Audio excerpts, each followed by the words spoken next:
नमस्कार प्रेक्षकांनो. आजच्या एपिसोडमध्ये इथे आता राकेश भंगारवाल्याला मारत असतो आणि म्हणतो, काय रे, मगापासून फोन करतोय तुला, फोन का नाही उचललास माझा? आत्ताच्या आत्ता मला माझे पैसे दे, 3 लाख रुपये मला हवेत. तेव्हा भंगारवाला म्हणतो की साहेब, 3 लाख रुपये तुम्हाला मिळणार नाही. अहो, त्या सामानामध्ये अँटिक सामान तर नव्हतंच. तुम्ही हवं तर चेक करा. तुम्हाला कुणीही त्याचे जास्तीचे पैसे देणार नाही. मी तुम्हाला फक्त 30,000 रुपये देईन. तेव्हा राकेश म्हणतो, काय, फक्त 30,000 रुपये? खोटं बोलू नकोस, 3 लाख रुपये हवेत मला. भंगारवाला म्हणतो, मग एक काम करा, तुमचं ते अँटिक सामान तुम्हीच घेऊन जा आणि बघा तुम्हाला कुणी जास्तीचं पैसे देतं का. त्याच्यामध्ये अँटिक सामान नाहीच आहे. मी तुम्हाला फक्त 10,000 रुपये देईन. तेव्हा राकेश म्हणतो, अरे, आता तर 30,000 म्हणालास ना? भंगारवाला म्हणतो, मग मगाशी त्या मॅडमने 20,000 रुपये घेतले आणि कामगारांना वाटले ना, मग आता 20,000 तर गेले, फक्त तुम्हाला 10,000 रुपये देईन. तेव्हा राकेश म्हणतो, फक्त 10,000 देणार आहेस मला? जास्त पैसे हवेत मला. भंगारवाला म्हणतो, अजिबात नाही. तुम्हाला जर 10,000 रुपये हवे असतील तर घ्या, नाहीतर तुमचं सामान घेऊन जा. त्याचे जास्त पैसे येणारच नाही आहेत. तेव्हा इथे राकेश म्हणतो, बरं बरं ठीक आहे, दे, 10,000 रुपये तरी मला दे, असं राकेश आता म्हणालेला असतो. त्यानंतर प्रेक्षकांनो, इथे आता ईश्वरी, अंजली आणि मामा यांच्यासाठी चहा बिस्किट घेऊन आलेली असते आणि थोडी उदास असते, टेन्शनमध्ये असते. तेव्हा अंजली इथे मामांना सांगत असते की मामा, मी अनिताताईंना सांगितलंय मला लिंबाचं लोणचं करायला. तेव्हा इथे मामा म्हणतात, अगं मिरचीचा खरडासुद्धा करायला सांग ना. तेव्हा ती म्हणते, हो मी सांगणारच आहे. तेव्हा इथे अंजली म्हणते, ईश्वरी काय झालं गं? काही टेन्शन आहे का? तुझं आणि चिंटूचं भांडण झालं आहे का? तेव्हा ईश्वरी म्हणते, नाही नाही, असं काहीच नाही आहे. आणि तेवढ्यातच प्रेक्षकांनो वल्लरी आलेली असते. वल्लरी खूपच जास्त टेन्शनमध्ये असते. ती म्हणते, अहो, पाणी द्या जरा प्यायला. काय करायचं या मुलीला काही कळतच नाही. तेव्हा अंजली म्हणते, काय गं मामी, काय झालं? तेव्हा वल्लरी म्हणते, अगं, ही लावण्या गं, मी तिला जाता जाताच म्हणाली होती, मी आल्याशिवाय तू कुठेही जायचं नाही म्हणून. तरी पण नाही, मी पोचायच्या आधी ही मुलगी निघूनसुद्धा गेली. काय गरज होती तिला घाईघाईने जायची? माझी वाट तरी बघायची ना. मी तिला सांगितलं होतं मला भेटल्याशिवाय जाऊ नकोस म्हणून, तरीसुद्धा लावण्य निघून गेली, मला साधी भेटलीसुद्धा नाही. काय करायचं या मुलीचं खरंच काही कळत नाही आहे. अंजली म्हणते, जाऊ दे ना मामी, तिचं काहीतरी महत्त्वाचं काम असेल म्हणून गेली असेल. अगं, तुला एक महत्त्वाची गोष्ट सांगायची आहे, बस ना. तुला माहिती आहे, आपल्या स्टोरूममध्ये जेवढा भंगार होता ना, तेवढा सगळा विकून टाकला आणि ईश्वरीने आहे ना, 1 रुपयासुद्धा घेतला नाही त्यांच्याकडून. हो ना ईश्वरी, सगळा माल भंगारवाल्याला देऊन टाकला. तेव्हा इथे वल्लरीला खूप मोठा धक्का बसतो आणि ती घाईघाईने उभी राहते आणि आधी स्टोरूममध्ये जाते. तेवढ्यातच प्रेक्षकांनो, आता वल्लरी गेल्यानंतर तिथे अर्णव फोनवरती बोलतच आलेला असतो. अर्णव ईश्वरीकडे बघतो. ईश्वरी त्याच्यावरती रागवलेली असते. तेव्हा अर्णव अंजलीला म्हणतो, ताई, जरा मला कॉफी देतेस का? तेव्हा अंजली म्हणते, कोण मी? काय रे, काय झालं? माझ्या क्यूट कपलमध्ये काय भांडण वगैरे झाले की काय? तेव्हा ईश्वरी म्हणते, एखाद्या माणसाला सांगून काही कळतच नसेल तर काय बोलायचं? तेव्हा इथे अर्णव ईश्वरी यांच्यामध्ये पुन्हा भांडण होतं. तेवढ्यातच वल्लरी जोरजोरात ईश्वरीला हाका मारते आणि स्टोरूममध्ये बोलावून घेते आणि म्हणते, ईश्वरी, मला सांग, या भंगारामध्ये माझी एक महत्त्वाची पेटी होती, एक संदूक होता, तो कुठे आहे ते सांग. कारण वल्लरीने सगळ्या रूममध्ये शोधलेलं असतं, पण तिथे तिला काहीही सापडलेलं नसतं. तेव्हा इथे ईश्वरी म्हणत असते, एक पेटी होती, मला नाही माहिती. तेव्हा वल्लरी म्हणते, आगाऊपणा करू नकोस. काय गरज होती गं तुला इथे असलेल्या सामानाला हात लावायची? स्वतःला काय या घरची आता मालकीण समजतेस का? तेव्हा मनाला येईल तशी वागशील तू. तेव्हा इथे अंजली म्हणत असते, मामी प्लीज, तू ईश्वरीला काही बोलू नकोस, कारण या सगळ्यामध्ये तिची काही चूक नाही आहे. कारण इथला भंगार ईश्वरीने विकलेला नाही आहे, ईश्वरीने भंगारवाल्याला दिलेला नाही आहे. मी आणि यांनी, आम्ही दोघांनी मिळून हा निर्णय घेतला होता. ईश्वरीने फक्त त्या भंगारवाल्याकडून पैसे घेतलेले नाही आहेत. त्याच्यामुळे या सगळ्यामध्ये ईश्वरीची काहीच चूक नाही आहे. तेव्हा इथे ईश्वरी म्हणत असते, पण मामी, एवढं त्या पेटीमध्ये काय होतं? तेव्हा वल्लरी म्हणते की ती पेटी माझ्यासाठी खूप महत्त्वाची होती. त्याच्यामध्ये माझ्या काही पर्सनल गोष्टी होत्या. कोणालाही त्रास होऊ नये म्हणून त्या मी इथे बाजूला ठेवल्या होत्या. तेव्हा मामा म्हणतात, "एक एक मिनिट वल्लरी, कुणालाही त्रास होऊ नये म्हणून तू एका बाजूला ठेवल्या होत्यास. एवढं काय होतं काय त्याच्यामध्ये, जे बघितल्यानंतर सगळ्यांना त्रास होईल?" तेव्हा वल्लरी म्हणते, "त्याच्यामध्ये माझ्या काही पर्सनल गोष्टी होत्या, सांगितलं ना, म्हणून ते एका बाजूला ठेवल्या होत्या. पण त्याला हात लावायची तुम्हाला गरजच काय होती? कुठे गेली असेल आता ती माझी पेटी?" तेव्हा प्रेक्षकांनो मामा म्हणतात, "पण एवढं आपलं लग्न झालं, आपला संसार झाला, पण तू त्या पेटीबद्दल मला काहीच कसं सांगितलं नाहीस? आणि एवढं काय होतं गं त्याच्यामध्ये, ज्या पर्सनल गोष्टी तू सगळ्यांपासून लपवून ठेवल्या होत्यास?" तेव्हा इथे वल्लरी म्हणते, "तुम्हाला काय सांगायचं आहे मी? माझ्या भावना जोडल्या गेल्या होत्या त्याच्याबरोबर असं समजा, आणि या घरामध्ये माझी मला स्पेस नाही आहे का?" तेव्हा इथे ईश्वरी म्हणत असते, "पण मामी, इतकी महत्त्वाची गोष्ट तुम्ही या अशा ठिकाणी का ठेवली होती? या स्टोरूममध्ये महत्त्वाची होती तर तुम्ही तुमच्या रूममध्ये ठेवायचं होतं ना. इथे ठेवायची काय गरज होती? एवढं काय होतं काय त्याच्यामध्ये? म्हणून तुम्हाला इतकं टेन्शन आले." तेव्हा वल्लरी म्हणते, "एक मिनिट, तू तर गप्प बसा, तोंडातून एक शब्द काढू नकोस." तेव्हा अर्णव म्हणतो, "मामी प्लीज, ही बोलायची पद्धत नाही आहे. तुझं महत्त्वाचं जे काही असेल ते तुला मिळेल. ताई तू मला सांग, जिजूनेच आणलं होतं ना त्या इथे भंगारवाल्याला? मग जिजूंना सांग बरं त्याला फोन करून त्या पेटीबद्दल विचारायला." तेव्हा ईश्वरी म्हणते, "बरं बरं ठीक आहे, मी लगेचच यांना फोन करते." तेव्हा इथे वल्लरी म्हणत असते की अरे देवा, जर ती पेटी हरवली तर 17 वर्षांपासून जो पुरावा लपवून ठेवला होता तो सुद्धा हातातून निघून जाईल. त्यानंतर प्रेक्षकांनो, इथे राकेशला वाटत असतं की त्याला 3 लाख रुपये मिळतील, पण मिळालेले असतात फक्त 10,000 रुपये. तेव्हा इथे राकेश खूपच जास्त रागवलेला असतो. तो म्हणतो, "आता काय करू? त्या दादाला 10,000 रुपये तरी नेऊन देतो, नाहीतर माझं काही खरं नाही आहे. निदान थोडे दिवस तरी शांत बसेल." तेव्हा प्रेक्षकांनो, इथे आता राकेशला अंजलीचा फोन आलेला असतो. राकेश म्हणतो, "आता ही मूर्ख बायको कशासाठी फोन करते?" तेव्हा इथे अंजली म्हणते, "अहो उचला ना फोन." तेवढ्यातच राकेश म्हणतो, "हां राणे सरकार बोला." तेव्हा अंजली म्हणते, "अहो तुम्ही तो भंगारवाला बोलवलेलात ना, तुम्ही जरा बघा ना त्याच्या भंगारामध्ये मामीची पेटी आहे का? त्याच्यामध्ये एक लाकडी पेटी आहे आणि ती मामीची खूपच महत्त्वाची पेटी आहे. तुम्ही जरा बघता का?" तेव्हा इथे राकेश म्हणतो की आता मला हीच कामं करायची आहेत ना.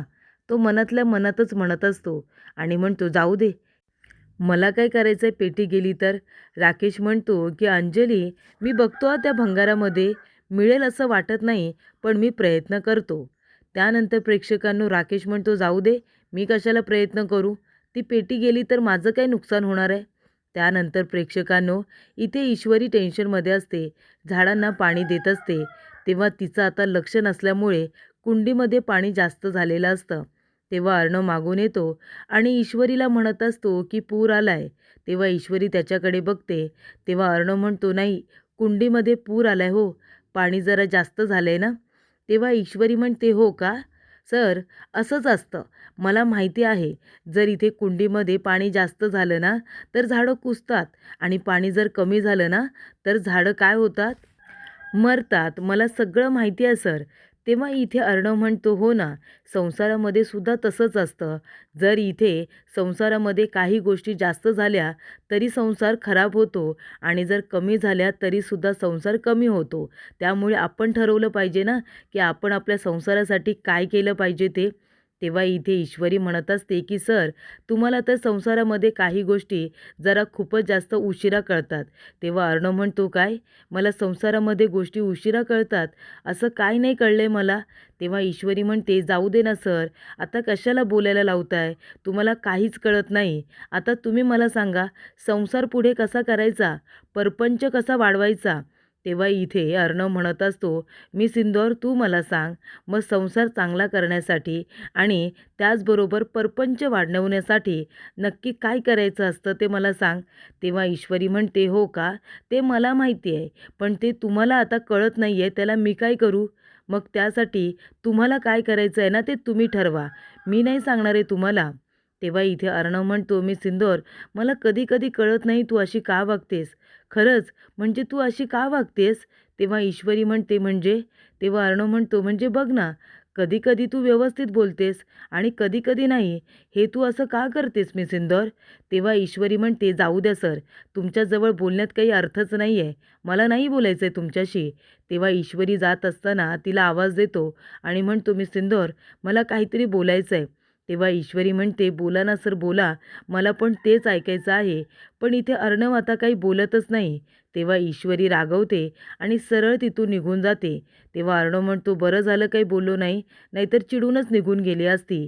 या बायकांचं पण ना खरंच काही कळत नाही आहे की नक्की इथे ईश्वरीच्या मनामध्ये काय चालले. तेव्हा प्रेक्षकांनो, इथे आता ईश्वरीने नम्रताला फोन केलेला असतो. तेव्हा नम्रता म्हणते, हां ईशू बोल ना. तेव्हा ईश्वरी म्हणते, काय बोलू ताई, खरंच या अर्णव सरांचं मला काही कळतच नाही आहे. तेव्हा नम्रता म्हणते, आता काय केलं अर्णव सरांनी? तेव्हा ईश्वरी म्हणते, काय केलं म्हणजे काहीच तर करत नाही आहेत ना ते. त्यांना माझ्या मनातलं काही कळतच नाही आहे. माझ्या मनात त्यांच्याबद्दल काय आहे हे साधं त्यांना जाणूनसुद्धा घ्यायचं नाही आहे. तेव्हा ईश्वरी म्हणत असते की मला त्यांच्याबद्दल काय वाटतं हे मला त्यांना सांगायचं आहे, पण त्यांच्या मनात माझ्याबद्दल नक्की काय आहे हे मला कळतच नाही आहे.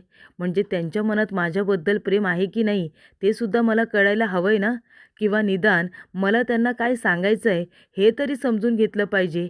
पण नाही, संसार करण्यासाठी काय काय करावं लागतं हे तर सरांना काही कळतच नाही आहे. मग आता मी काय करायचं आहे सांग बरं. तेव्हा इथे नम्रता म्हणते, हे बघ इशू, तुझ्या मनात काय चाललंय ते अर्णव सरांना कसं काय कळेल? ते काही मनकवडे आहेत का? तेव्हा ईश्वरी म्हणते, का त्यांच्या मनात काय चाललंय ते मला कळू शकतं, मग मला काय बोलायचं आहे त्यांना कळू नये? तेव्हा इथे नम्रता म्हणत असते की तुझ्या मनात जे काही आहे ते सरांना सांगून टाक ना. ईश्वरी म्हणते, ताई असं कसं सांगू, सरांना कळायला तर हवंय ना, पण सरांना काही समजूनच घ्यायचं नाही आहे. तेव्हा नम्रता म्हणते, या सगळ्या बाबतीत मुलं थोडीशी आहेत ना मंदच असतात. तेव्हा जे काही तुझ्या मनात आहे ना ते अर्णव सरांना सांगून टाक. त्यानंतर प्रेक्षकांनो, वल्लरी येते आणि म्हणते, आकाश तू माझ्याबरोबर चल. जावई बापूंनी ज्या भंगारवाल्याला इथे बोलावलं होतं ना, मला त्याच्याकडे घेऊन चल. माझी पेटी त्याच्याकडे मला नक्की सापडेल. चल आत्ताच्या आत्ता माझ्याबरोबर चल. आकाश म्हणतो, मम्मा अगं मला दादाबरोबर ऑफिसला जायचं आहे आणि मी तुझ्यासोबत कुठे येऊ? हे बघ ऑफिसमध्ये आमची महत्त्वाची मीटिंग आहे. मला त्याच्याबरोबर जावं लागणार आहे. तू डॅडला तुझ्याबरोबर घेऊन जा ना. तेव्हा इथे वल्लरी म्हणत असते की आकाश, तुझ्याकडे तर माझ्यासाठी वेळच नाही आहे रे. प्रत्येक वेळेला दादा दादा एवढंच करत असतोस तू. जाऊ दे, मला काही बोलायचंच नाही आहे. तेवढ्यातच वल्लरी मामाकडे येते आणि म्हणत असते, अहो या आकाशकडे बघा ना तुम्ही. मी त्याला म्हणते की मला त्या भंगारवाल्याकडे घेऊन चल. जावई बापूंनी ज्याला बोलावलं होतं तिथे घेऊन चल. मला तिथे माझी पेटी शोधू दे. तर आकाश काय म्हणतो ऐकलं? त्याला महत्त्वाची मीटिंग आहे. तो ऑफिसला जातोय म्हणून. त्याला माझ्याबरोबर स्वतःच्या आईबरोबर यायला वेळच नाही आहे. काय करू काय मी ह्या आकाशचं? प्रत्येक वेळेला आपलं दादा दादा करत असतो. तेव्हा इथे मामा म्हणत असतात, पण वल्लरी मला खरंच एक गोष्ट कळत नाही आहे गं. एवढं त्या पेटीमध्ये असं काय आहे म्हणून तू इतकी टेन्शनमध्ये आली आहेस, सांग ना. नक्की काय आहे काय त्याच्यामध्ये? तेव्हा वल्लरी म्हणते, सांगितलं ना काय आहे ते. माझ्यासाठी ती पेटी खूप महत्त्वाची आहे. माझं पर्सनल सामान आहे त्याच्यामध्ये. त्या पेटीबरोबर माझ्या भावना जोडल्या गेल्यात इतकं समजा. तेव्हा मामा म्हणतात, काय तुझ्या भावना जोडल्या गेल्यात? अगं भावना या शब्दाचा अर्थ तरी माहिती आहे का गं तुला? उगाचच आपलं बोलायचं का बोलायचं म्हणून? तेव्हा मामा म्हणतात, वल्लरी तू सगळ्यांना फसवू शकतेस पण मला नाही, कारण मी तुला अगदी बरोबर ओळखलंय. त्याच्यामुळे आता मला खरं खरं सांग, नक्की त्या पेटीमध्ये असं काय आहे गं ज्याने सगळ्यांना त्रास झाला असता? सगळ्यांना त्रास होईल अशीच कुठली तरी वस्तू असेल ना, आणि म्हणूनच ती पेटी हरवली आहे तर तुला टेन्शन आलं आहे, बरोबर ना? तेव्हा इथे मामा म्हणतात, जाऊ दे, मलासुद्धा तुझ्याबरोबर कुठेही यायचं नाही आहे. त्यानंतर प्रेक्षकांनो, इथे आता ईश्वरी किचनमध्ये काम करत असते आणि तेवढ्यातच तिथे अर्णव आलेला असतो. अर्णव म्हणतो, मामा बरं चल निघतो मी. तेव्हा मामा इथे अर्णवबरोबर कामाचं बोलत असतात. तेव्हा इथे अर्णव मात्र ईश्वरीकडेच बघत असतो. तेव्हा मामा म्हणत असतात, काय रे, मी तुझ्याशी बोलतोय, लक्ष कुठे आहे तुझं? तेव्हा इथे मामा आता म्हणतात, अच्छा तिकडे बायकोकडे लक्ष आहे का? बरं बरं, काही हरकत नाही. तेव्हा अर्णव जोरात म्हणतो, मामा मी ऑफिसला चाललोय हां. तेव्हा ईश्वरीला आवाज जावा म्हणून तो जोरात म्हणत असतो. तेव्हा मामा म्हणतात, अरे काय अर्णव, इतक्या जोरात काय बोलतोयस तू? मी इथेच तुझ्या जवळ बसलोय ना. बरं बरं, तिकडे ईश्वरीला आवाज जायला हवा म्हणून जोरात बोलतोयस का? काही हरकत नाही, जा जा ऑफिसला जा. तेव्हा इथे अर्णव म्हणत असतो, अनिताताई मी पण चाललोय ऑफिसला आणि मी दुपारपर्यंत घरी येणार आहे, त्याच्यामुळे मला टिफिन वगैरे नको आहे. तेव्हा इथे ईश्वरी म्हणत असते, अनिताताई या घरामध्ये फक्त काय एकच माणूस ऑफिसला जात नाही, अजून बरीचशी माणसं जातात आणि त्यांना भूक लागते म्हणून हा टिफिन त्यांच्यासाठी भरते मी. तेव्हा इथे अर्णव म्हणत असतो, अच्छा मग ठीक आहे, नाहीतर मला टिफिन वगैरे नको आहे. तेव्हा ईश्वरी म्हणते, सकाळी उठून मी इतकी मेहनत करते, मर मरते स्वयंपाक बनवायला आणि काहींना तो टिफिन घेऊन जायचंच नसतं. नाही ठीक आहे ना, नसेल खायचं तर नको खाऊ दे. तेवढ्यातच तिथे आता आकाश आलेला असतो. तो म्हणतो, डॅड बरं मी पण निघतो आता ऑफिसला. तेवढ्यातच ईश्वरी म्हणते की आकाश भाऊजी थांबा ना, हे घ्या तुमच्यासाठी मी गरमागरम टिफिन तयार केला आहे. हा तुम्ही घेऊन जा, तुमच्या आवडीची. त्याच्यामध्ये छान अशी मटकीची भाजी आणि वांग्याचं भरीत आहे. तेव्हा आकाश म्हणतो, काय वांग्याचं भरीत आणि मटकीची भाजी? तेव्हा अर्णव म्हणतो, आकाश ते सगळं माझ्या आवडीचं आहे, तू घे आणि चल ना. तेव्हा इथे आकाश म्हणतो, बरं बरं ठीक आहे. अर्णव म्हणतो, मामा मी चाललो आहे ऑफिसला, तू जरा ईश्वरीवरती लक्ष ठेव. मामा म्हणतात, काळजी करू नको, तसंही तो राकेश घरामध्ये नाही आहे आणि मी आहे ना, तू बिनधास्त ऑफिसला जा, अजिबात ईश्वरीची काळजी करू नको. तेव्हा प्रेक्षकांनो, अर्णव जाता जाता म्हणतो की अनिताताई तुम्हाला माहिती आहे ना, मी तेलकट जास्त काही खात नाही, माझ्यासाठी डाएटचं माझं तयार ठेवा. तेव्हा ईश्वरी म्हणते, हो ना अनिताताई, दुपारपर्यंत आहे ना जे खास फूस असते ना ती तुम्ही तयार ठेवा डाएटसाठी. बरं सगळ्यांसाठी स्वयंपाक मात्र चमचमीत मीच बनवणार आहे. तेव्हा इथे आता अर्णव आणि ईश्वरी यांची आता भांडणं सुरूच असतात आणि तेवढ्यातच इथे ईश्वरीने आकाशला टिफिन दिलेला असतो. मग काय इथे अर्णव म्हणतो, झालं तुमचं, झालं का? बरं चला चला, आपल्याला उशीर होतोय. तर प्रेक्षकांनो, पुढील भागामध्ये अर्णव म्हणत असतो की मला माझ्या मनातली गोष्ट मी सिंदूरला सांगायची आहे, पण कसं सांगू? मी सांगतो, मी सिंदूर, माझं तुझ्यावरती खूप प्रेम आहे, मला तू खरंच खूप आवडतेस. तेव्हा इथे अंजली म्हणत असते, ईश्वरी अगं हे काय करत बसलीस तू? तेव्हा ईश्वरी म्हणते, काही नाही, बसून बसून मला कंटाळा आला होता ना, बोर होत होतं म्हणून थोडं काम करत होते. तेव्हा अंजली म्हणते, हो अगदी बरोबर, चिंटू ऑफिसला गेलाय ना म्हणून तुला करमत नसेल, बरोबर ना? तेव्हा ईश्वरी म्हणत असते, ऑफिसला गेले तर काय करायचं, माझ्या मनात काय चाललंय ते साधं त्यांना कळत नाही आहे.